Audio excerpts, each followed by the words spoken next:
Welcome to Blizzard Fire. We hope this video helps fire up your solution. Start by opening a Jupyter Notebook and confirming the Python kernel is active. Install pandas using pip install pandas if it is missing. Restart the kernel after any package install to ensure imports work. Upload your dataset using the Upload button or provide a local path like data/sample. CSV. Create a new code cell and import pandas with import pandas as PD. Always save the notebook checkpoint before heavy operations to prevent data loss. Load the data into a data frame to begin exploration and analysis. Use df equals PD, read CSV data/sample. CSV n rows equals 1000 to preview the first 1000 rows quickly. Parse date columns by adding parse dates equals date to the read CSV call.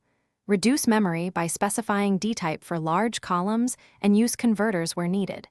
Inspect structure with df. Info and view sample rows with df. Head 10. Record column names and null counts before proceeding with cleaning. After inspection, begin cleaning to prepare the dataset for analysis or modeling. Handle missing values logically by using df, filna, 0 for numeric defaults or df.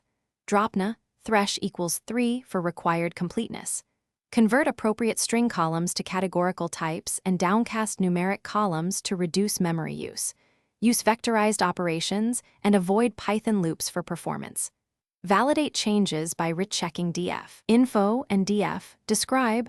Finally export the cleaned file using df to Parquet data/processed, Parquet or df to CSV data/processed, CSV.